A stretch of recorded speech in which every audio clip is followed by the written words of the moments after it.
Welcome to What Healthy Couples Know That You Don't, a podcast dedicated to helping you create the relationship you truly want. The power of your brain, how neuroscience shapes well-being, mental health, and relationships. Most of us move through our days reacting to stress, to other people, to our own emotions, without ever stopping to consider the organ running the entire show. Your brain is not just a background system keeping you alive. It is the command center, shaping how you feel, how you connect, and how you make sense of the world around you. Understanding your brain helps you move from self-judgment to self-compassion and from confusion to clarity. Neuroscience offers a powerful lens for understanding why you respond the way you do. Your relationships, too, are deeply shaped by your brain. When your brain perceives safety, you can listen, empathize, and stay present. When it perceives threat, even unintentionally, it shifts into protection mode. Ultimately, learning about your brain is not about fixing yourself. It is about understanding yourself, and that understanding becomes the foundation for healthier relationships, greater emotional resilience, and a deeper sense of well-being. This is the power of your brain and why it matters more than you may realize. On a personal note, I was in a study at UPMC, and when I was asked about why I exercise, I was the only person who had ever given the response, "I do it for my brain." I'm 73 now, and I have been exercising almost every day since the age of 59 because my brain is my favorite part, and I really want to do everything possible to age well. It's also why I've always been committed to lifelong learning, which is why I'm part of the Chautauqua community and just signed up for online classes at the 92nd Street Y. It's also why I tell my grandkids that my brain is my favorite part of my body. Today's guest is Dr. Majid Fotuhi. He earned his PhD in neuroscience from Johns Hopkins University in 1992 and his medical degree from Harvard Medical School in 1997. Currently, he serves as an adjunct professor at the Mind-Brain Institute at Johns Hopkins University while also teaching at George Washington and Harvard Medical School. With 37 years of experience in teaching, clinical practice, and neuroscience research, he has pioneered a multidisciplinary approach to enhancing brain vitality and cognitive performance at any age. He is also the author of 3 books, including the highly acclaimed Boost Your Brain, The New Art and Science Behind Enhanced Brain Performance. His newest book, just published this month, is The Invincible Brain, the clinically proven plan to age-proof your brain and stay sharp for life. Just one outstanding success he achieved in 2015 with his clinic NeuroGrow Brain is more than half of patients had a 3% increase in the size of the hippocampus. Lucky us to have him here today. Welcome. Thank you very much for this kind introduction, Rhoda. I really appreciate it. I loved in your intro when you said, I am here as a neurologist and brain researcher specializing in optimizing brain function to tell you that you could be smarter, sharper, quicker, and clearer tomorrow than you are today, and that you can protect your brain from decline as you age in ways that are simpler than you might expect. Would you share more about neuroplasticity and share the study of the 21 college students who didn't know how to juggle? Yes. So it is really true that you can have a better brain tomorrow and next week and next year than you have today. Just like you can have a better body, a more fit body next month or next year, you can have a better and more fit brain next month or next year. We know that for a fact, and I personally have seen thousands of patients who did just that. And that's why I'm so excited about my new book and telling the world that they need to change their attitude toward aging. They need to have a positive attitude toward aging. Now, this whole idea rests on the concept of neuroplasticity. Neuroplasticity means that we can rewire and change our brain at any age. People used to think that only kids have a lot of malleability in their brain, that they can grow and recover just about everything. But we now know that concept of neuroplasticity, our brain's innate ability to change and grow, is a part of our brain capacity that's there all the time. It's not to the same level as kids, but it's there in our brains in 40s, 50s, 60s, 70s, and 80s. I'm not sure about 90s. Now, we can tap into this powerful capacity that we carry with ourselves, and most people don't realize they do, through simple ways. And one of the ways we can improve our brain functions is through challenging our brain. So, for example, one study showed that if you take 21 college students and show them to juggle 3 balls for 3 months, after 3 months, MRIs show that the parts of the brain that are important for coordinating their hands, visual, spatial coordination, actually grow. They literally grow.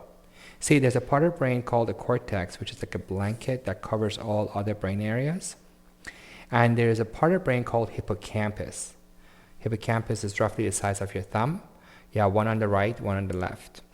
So the cortex on top, and then this pair of hippocampi deep in the brain are important for our cognitive abilities, such as reading, writing, typing, doing our taxes, dancing, everything we do. And then the hippocampus is particularly important for learning new things. So what they saw in this group of college students was that the cortex and the hippocampus, special parts of them that are important for this function of juggling, increase in volume. You could see MRI before, you could see MRI after, and it grew. And then they said, okay, stop practicing. And then they looked at their brain 3 months later, and they saw that those parts of the brain had become smaller, but not to the original size of the cortex and hippocampus. In other words, your brain has a lot of plasticity. Your brain is like a muscle. The more you use it, the stronger it gets.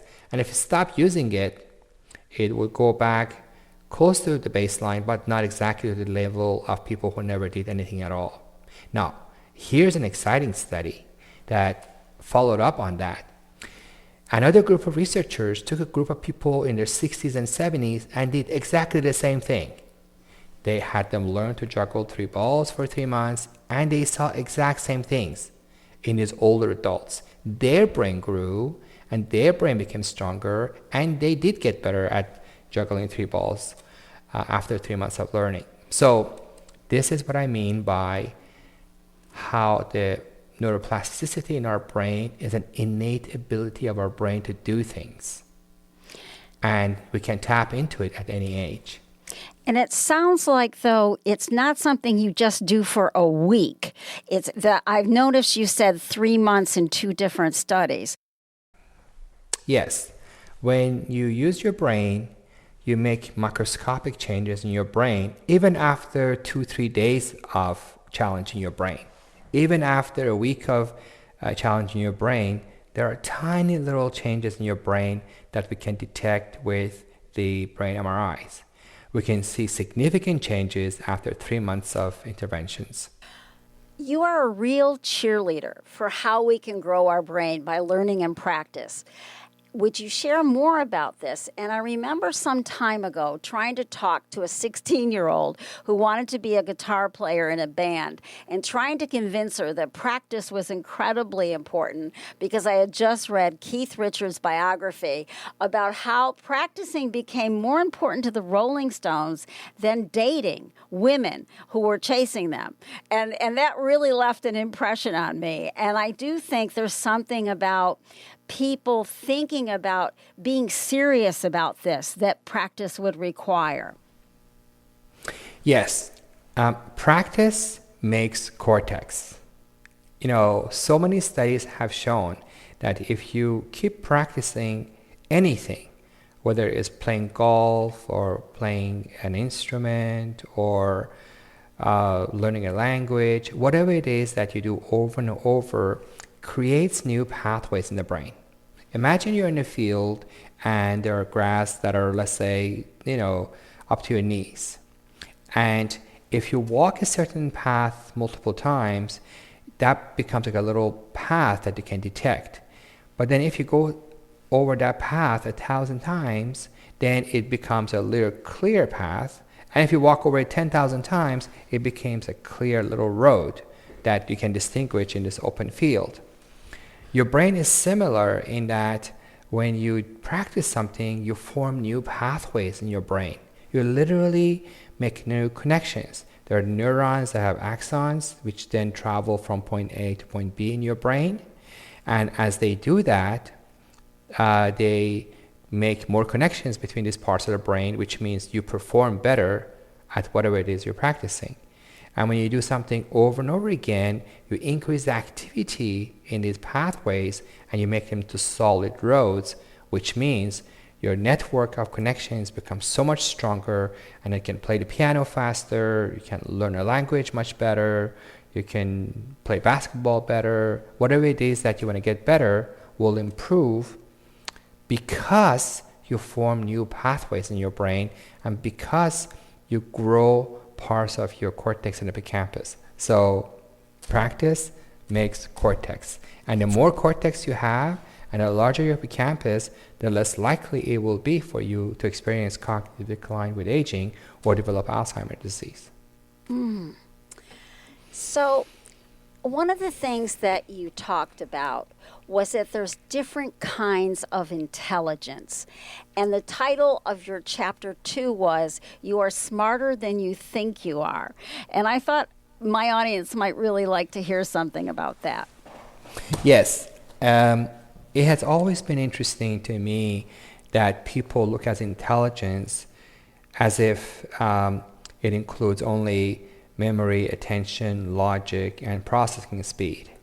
So these IQ tests usually measure how quickly you can do numbers and how well you can remember sequence of things or how quickly you can switch from one task to another. But what they're doing, they're only measuring a handful of our cognitive capacities.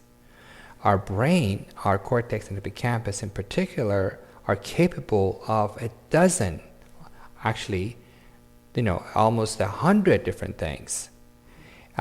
In my book, I talk about 30 different forms of intelligence. For example, some people have this unique capacity to connect with nature, that when they are there, they can be cognizant of what goes around them, they connect with flowers and river, and they experience a special feeling that those of us who don't have don't experience. And there are people who are naturally good with language. They just learn a language much easier than others. And of course, there are people who can connect emotionally with others. I feel like I'm blessed to have that capacity, and it has helped me so much because when I saw my patients, I connected with them. I didn't try to pretend like I liked them. I connected with them for real. I felt them. And I feel so lucky to have that intelligence. And this form of intelligence can't be detected on an IQ test. And so there are 30 different types of intelligence that I listed, and there are many others that I didn't list, because there are so many. For example, you know how difficult it is to be a comedian? Imagine standing on a stage with 1,000 people or 2,000 people in front of you, and they're all looking at you, and they come from different backgrounds. Some are Republican, some are Democrat, some are religious, some are not religious, some are American, some are not American, and you have to say funny things without offending anyone. You know how difficult that is? I can't imagine. So when I see someone standing and, making so many people laugh minute after minute after minute after minute, I admire them. I admire the intelligence they have, and I wish I had it too.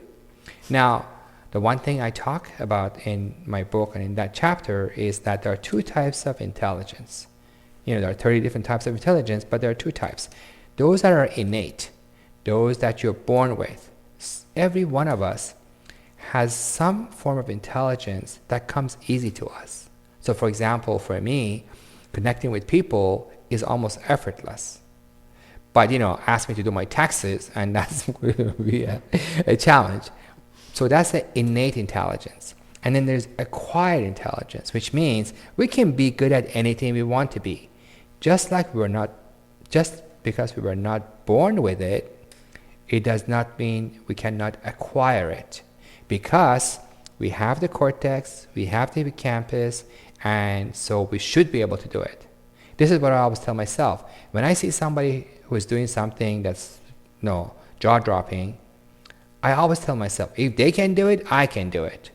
It's not like their cortex and hippocampus is built from a different world. They have the same biology as I do. And so I can acquire intelligence, a form of cognitive function, and be better at it compared to people who are born with that natural intelligence. So for example, let's say you have a neighbor who has the innate talent of playing the piano beautifully with very little effort, and you don't have any of it. Like it's the first time you press the keys and it's very awkward. Now, if you practice it for 10,000 hours, you'll be a much better pianist than your neighbor who has the innate talent and did not practice. Mm-hmm. So knowing these things, I am so happy walking around knowing that I can have any form of intelligence I want.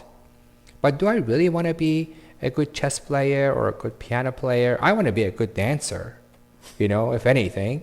So I am working on improving my dance steps. But I know that I can be good at anything. I can be a good tax accountant if I wanted to. I wouldn't probably enjoy it, but I could. And that's very empowering. I think it's empowering for people to appreciate that their brain has an immense ability to change and improve in anything.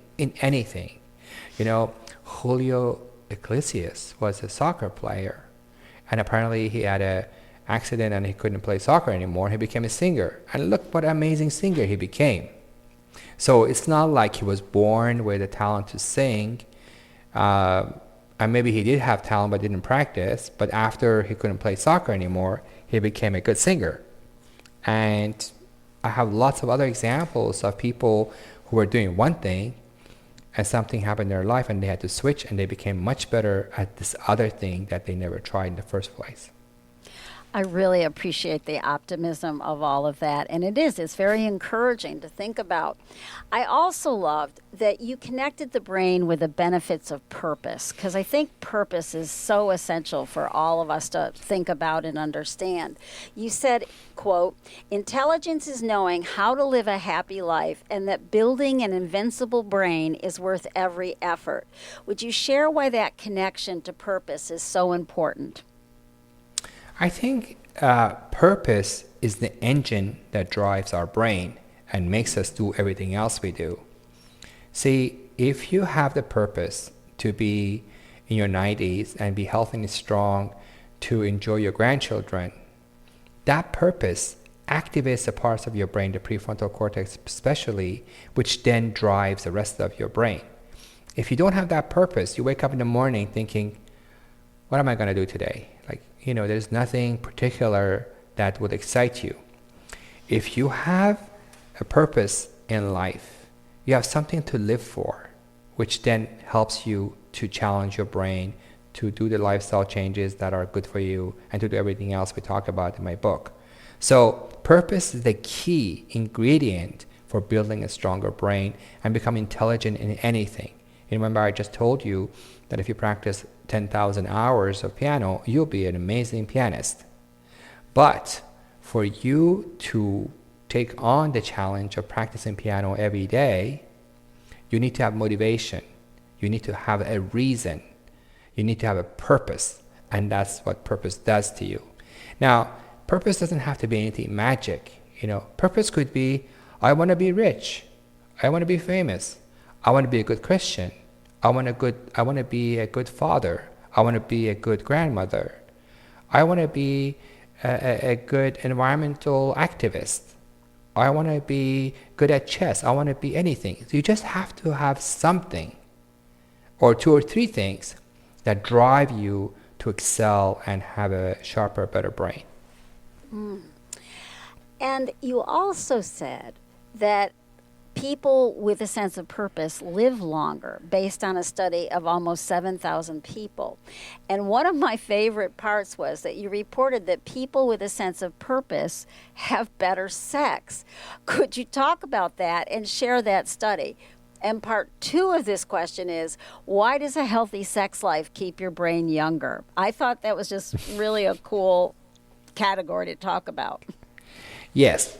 So thanks to a well-known neuroscientist and psychologist, Dr. Riff, we have questionnaires to evaluate how much a person has a sense of purpose. Do they have a little sense of purpose or a lot of sense of purpose? It's a simple questionnaire like, do you enjoy what you do? Do you find life meaningful?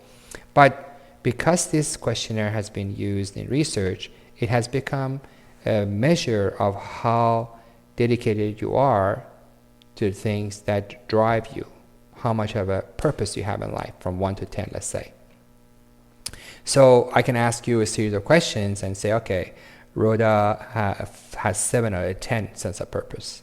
For example, if you ask me for a sense of purpose, it's 10. I love educating the public about how they can improve their brain functions. I love teaching, and I'm doing those things I love. So I'm up there. And so using that questionnaire, then people can see and ask the question as to how much does a sense of purpose contribute or correlate with other things, such as longevity, brain function, sleep, stress management, and all those things.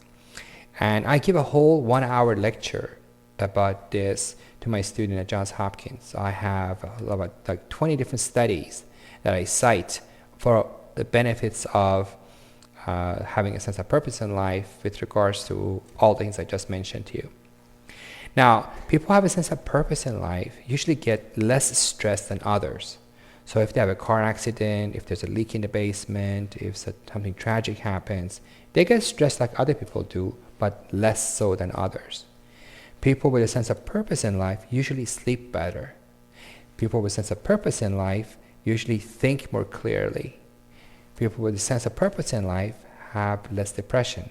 People with a sense of purpose in life have less Alzheimer's disease. What's incredible is that one study in Chicago showed that if you take 2 groups of people with the same level of Alzheimer's pathology in their brain and then test them on cognitive evaluations, people with a sense of purpose in life perform better than people who don't have a sense of purpose in life. Somehow, having a sense of purpose in life improves the biology of your brain, and it makes it more resilient against the effects of Alzheimer's pathology in the brain. So it's incredible. Now, one of the side benefits of this having a sense of purpose is that you enjoy everything more. When you eat your food, you enjoy your food more. If you go on travel, you enjoy your time more. And if you have sex, you enjoy sex more. So in the study that you mentioned, they asked participants about their sense of purpose in life, and they put them on a spectrum, let's say from 1 to 10. They asked them about how often they have sex, and they asked them from 1 to 10 how much you enjoy sex. It turns out that people who have a sense of purpose in life do not have more frequent sex. They're just same level of sexual activity as others, but they report more pleasure in their sexual activity. They also report more pleasure in the intimacy they have with their partners. It's not always about intercourse, it's about intimacy. It's about connecting with someone, holding hands, touching, kissing, being together. So having a sense of purpose is one of the best things you can have as you grow older. Well, that's part of why I keep podcasting at 73, and I've been doing it for 11 years. Well, 11 years in April. Please explain the science of desire, how blood flow, neurotransmitters, and reward circuits fuel both focus and arousal. And part 2, share more about neural fireworks. The same brain regions that spark sexual excitement also power creativity and goal-directed thinking. Strengthen one and you strengthen both. So the part of brain in front is called the frontal lobes. And the frontal lobes are important for many of the higher cognitive functions that we have. But the underneath of this part of the frontal cortex, right above the eye. So if you were to just go behind the eye, it's like a bottom of the front part. Actually, I have a brain model to show you. So here's a brain model. Yeah. And see here, this is the frontal lobes, and then underneath here is the area called orbital frontal cortex. The orbital frontal cortex is a part of the cortex that's important for experiencing pleasure and reward and making decisions based on pleasure and reward. Now, so this part of the brain at the bottom, the belly part of the frontal lobes, is critical for motivating you to do things because you do things that give you pleasure. So for example, I enjoy giving podcasts and talking to people about my book, about aging, about prevention of Alzheimer's disease. So when I do these things, I enjoy myself. So that part of my brain, the orbital frontal cortex, talks to the rest of my prefrontal cortex and say, hey, we're going to do this. So I could be traveling now, I could be skiing now, I could be doing consulting, making money for things now, but this is what I enjoy and this is what I'm doing. So the orbital frontal cortex is tightly connected with the rest of the frontal lobe, which make you do the things you do. So when you find something exciting, you do more of it. So if I told you, I give you $10,000 for every time you make some cookies, chances are you will make a lot of cookies. Because that gives you a motivation. And so when you're having sex is obviously something that stimulates your brain and is very rewarding, and there's a lot of pleasure associated with sex. And so doing the things that can bring more sex for you are things you enjoy doing. So if, for example, if somebody says clean the house and you're going to have sex more often, your spouse is going to clean the house.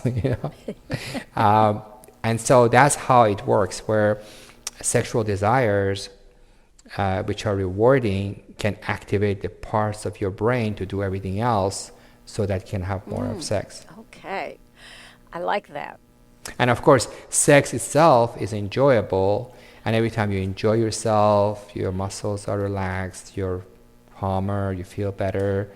So you can't be stressed if you're having sex. In order to have sex, you have to be really calm and engage in intimacy. And so when you do that, you can't be stressed at the same time.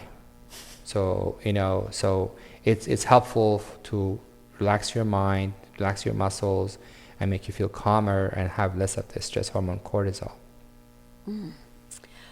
What are the risk factors to the brain, as well as our libido? So for our brain to function well, and when our brain functions well, we feel sharp, we feel energized, we are in a mood to have sex and have libido. So all the things that we do and enjoy depend on our brain being healthy and strong. Now, the question becomes, well, how do you make your brain healthy and strong? There are 5 pillars of brain health that are critical in order to achieve a healthy and a strong brain.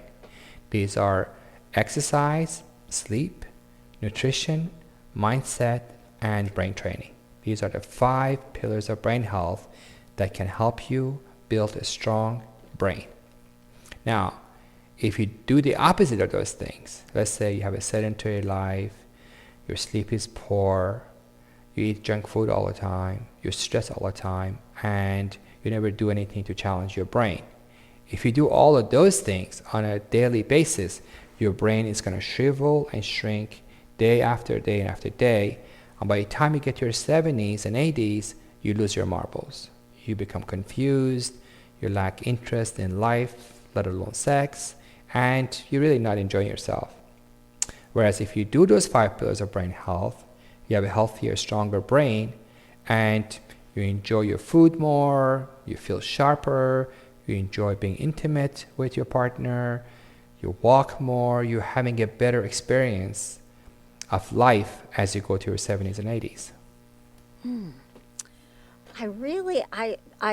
I've always encouraged people to exercise, and I talk a lot about sleep because I think it's such an important thing. I hadn't honestly thought so much about nutrition, so I'm glad to be cued in about that. All those processed foods probably aren't making the brain very happy, huh? No, see, the processed food is really not food. Yeah. It's a bunch of chemicals that are glued to each other, and then there's peppered with spices, which make them taste good. But just because those, fast food chickens taste good, it doesn't mean they're food. They're not nutrients, they're chemicals. Yeah. And knowing what I know, I can't eat them anymore because, it's not food. It's God knows what's in it. And so and we know for a fact that people who eat processed food and have high levels of trans fats have smaller brains. So people who eat junk food on a regular basis have smaller brains compared to people who eat a Mediterranean diet. Explain why a growth mindset matters and give some examples of flipping the script to change our inner voice. I'm certainly aware of how easy it is at 73 to say I'm old, which is true. However, it doesn't mean there aren't wonderful possibilities ahead. Yes, growth mindset means that you believe your brain has the capacity to change and grow at any age. Growth mindset means that I can be good at anything I choose to. In contrast, someone with a fixed mindset would say, oh, I wish I could be smart as other people. Only if I were as smart as my neighbor or my cousin, my life would have been so much better. I'm not good with remembering things. I'm not good with numbers. I'm not good with solving problems. I'm not good at doing things. So people with a fixed mindset believe that their brain is fixed and that it will not grow or change no matter what they do. People with a growth mindset believe they absolutely can improve their brain functions. As I mentioned earlier, I feel like I can learn anything. I may not be the best pianist, I may not be the best cook, I may not be the best handyman, I may not be the best comedian, but these days, especially with YouTube and ChatGPT, you can get information and become good at anything, really. And so that's the growth mindset, that if other people can do it, I can do it. And if you have the growth mindset, you enjoy life more because you're doing this podcast and you're feeling so much pleasure in doing these things. And just because you're 73 doesn't mean you can't set things up, you can't invite people, you can't read books and ask good questions. And when you do it, it increases your self-esteem about yourself, and you can actually keep improving over the coming years. Yes, that's true. That's absolutely true. Everybody starting in their 50s seems to worry about their memory, maybe even late 40s. I was very aware of that amongst my friend group. You described the prefrontal cortex as governing working memory and attention, where we attend to the world with different levels of heightened awareness. Tell us about memory and forgetting, and part 2, share a memory trick we might benefit from.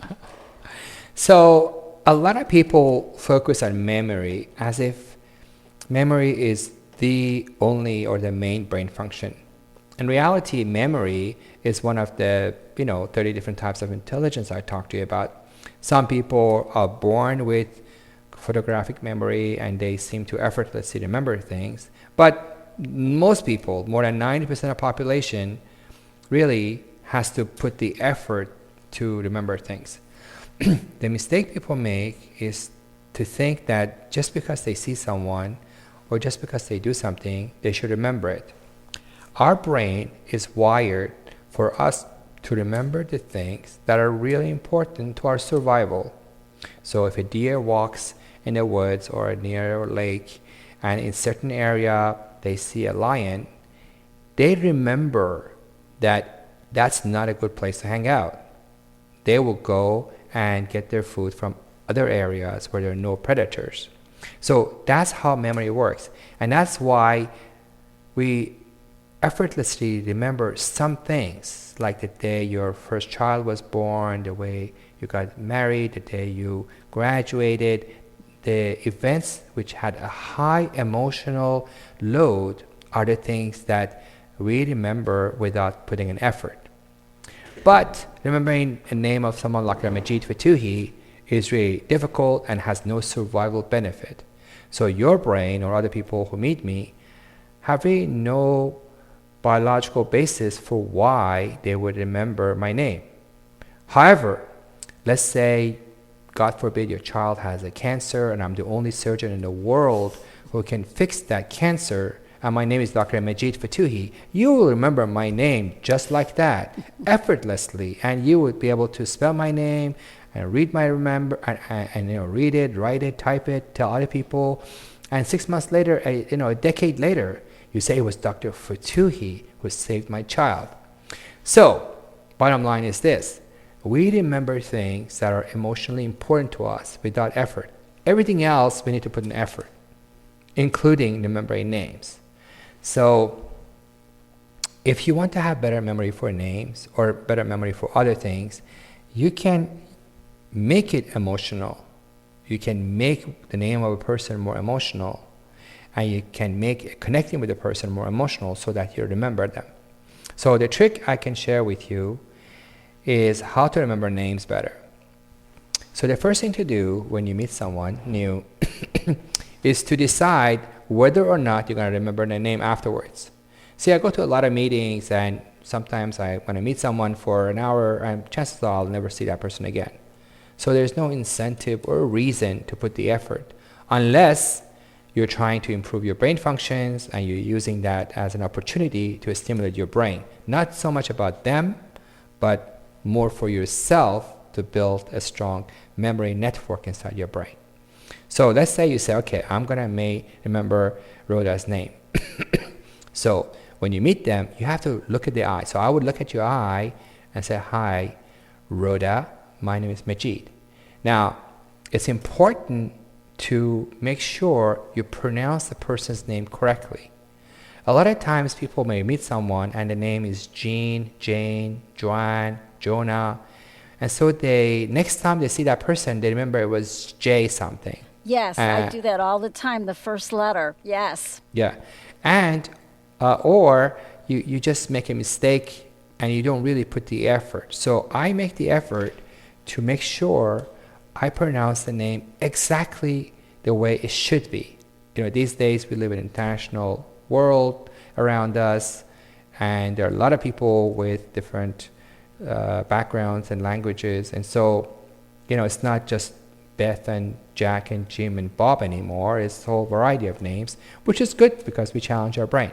So step number 1 is to talk to someone. If someone's name is not Bob and Jack and Jim, say it again and ask them to spell it. So if I see Rhoda, I say it's not Rhonda, is it? And you say, no, there's no N. It's Rhoda. R-H-O-D-A. And in my head, I will just repeat that, R-H-O-D-A, as I talk with you. So the other thing is to look at the person in the eyes. Because when you do eye contact with someone, you connect with them at a deeper emotional level.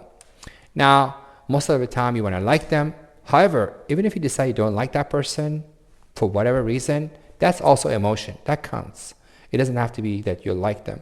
You can also decide that you don't like them, you know. And that emotion helps you to remember their name better.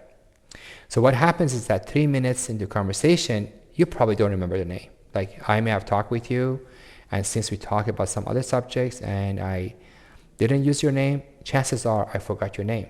So what I do, I'll say, I'm sorry, I forgot your name. Can you tell me again? And this is where a lot of people feel uncomfortable because they don't want to be embarrassed to ask someone's name a second time because they just told the name. So what I do is, you don't remember my name, do you? My name is Majid Fatuhi. Can you tell me your name again? That usually breaks the ice. People laugh, and then they say, Rhoda, they give me their name. And so this time, I really try to visualize it in my head, R-H-O-D-A, Rhoda. And this usually consolidates the memory for me. And then as I talk with the person, I will use their name a couple of times. Say, Rhoda, tell me, where were you born? Where's your hometown? You need to use your jaw muscles to actually say the words for us to feel comfortable to say it again in the future. See, when people see someone they've seen before, they remember it was Jean, Jane, Joanna, and they also don't feel comfortable saying it with their mouth. The jaw muscles are not comfortable expressing it.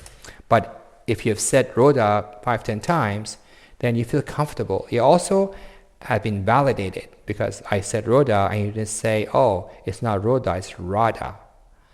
Then if you told me that, I would have corrected it. But since I've told you your name 5-6 times during the conversation and you seem to be responding, so we're good. And here comes the last step. When I say goodbye to someone, I need to know their name 1,000%. I just envision that I'm going to get $10,000 on the way out if I spell the person's name correctly. So I ask myself, what is this person's name and how it spells? And if I'm not sure, guess what I do? Ask. I said, can you please tell me your name one last time? And, you know, a lot of people may feel embarrassed saying that, but the person on the other side take it as a compliment because they can't remember names either. And the fact that you're showing an interest is a compliment to the other person. So it's not a bad thing. It's a good thing. They like it that you're struggling because they're struggling with your name too. So it's all good. That's great. So the last time you get that, then you repeat the name and you go cash your $10,000 on the way out. That's great. And my final question. I loved, because I really think about expectations a lot, I loved when you brought up the first class passenger who complains and isn't happy because the Wi-Fi doesn't work, and agree with you that lower expectations are crucial for happiness. Quote, I'm quoting you, it's incredible how you can get along with someone or not based on your expectations. People are often surprised when I say the secret to a happy marriage is lowering your expectations. Is there anything you want to add on to this, or is something else we haven't covered you'd like to talk about today? That is so true. You know, a lot of people who are stressed and feel anxious, they feel frustrated because other people have not done what they expected from them to do. Now, for example, you know, you're driving, you don't expect traffic, and there's traffic, and you get frustrated.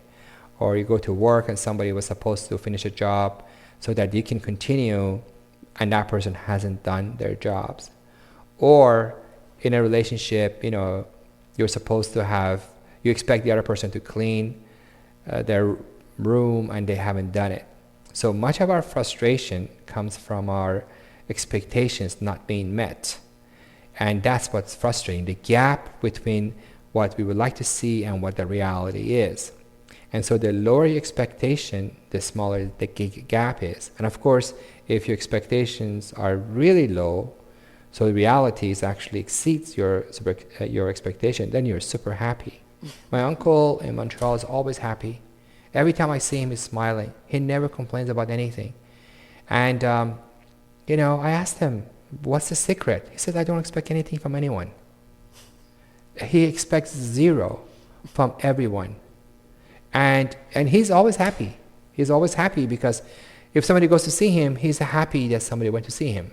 It's not like he's unhappy because people have not gone to see him. And, if he goes and exercises, he's so happy that he can afford to go to a nice gym and can exercise. So he's happy that he can do it, as opposed to going to a gym and complaining that the gym is too crowded or they don't have enough equipment. And, if he has food to eat, he's just great that there's food to eat, or going to a restaurant that he can afford it, as opposed to saying, what kind of food is this? And so I want to be more like him, he's so much happier, but not doing anything is just the mindset of lowering expectations. And when you stress less, your brain is happier. Stress is really toxic to the brain. When you're stressed out, cortisol levels are high, and high cortisol levels kill hippocampus. They're really toxic to hippocampus, more so than other parts of the brain. So people who stress a lot about fear of Alzheimer's disease, they're actually expediting the process that would lead eventually to Alzheimer's disease. I really recommend people to forget about Alzheimer's and focus on the power of neuroplasticity.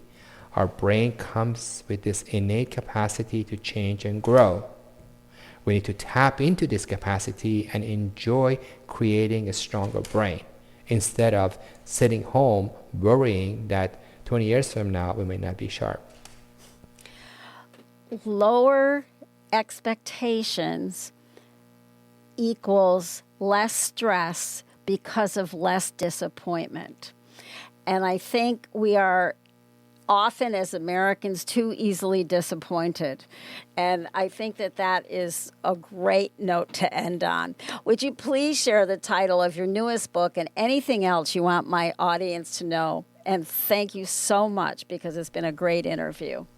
Sure. The title of my book is The Invincible Brain.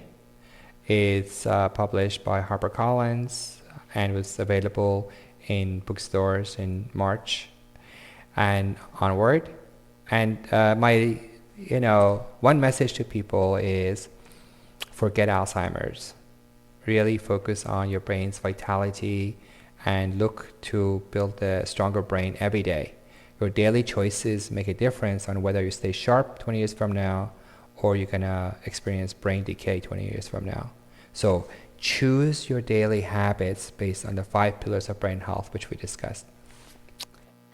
As we wrap up, remember this: your brain is not working against you. It is working for you, even when it feels messy or inconvenient. The more you understand it, the more choices you gain, and the more you can grow. Thank you for spending this time with us and for being curious about how your brain shapes your life. Just a reminder, my book for children is for sale on Amazon, called Dancing with Your Lizard Brain. Thank you for listening to What Healthy Couples Know That You Don't. If you have enjoyed the show, please leave a rating and review on iTunes and help get the word out. To learn more or connect with Rhoda, visit therapyideas.net.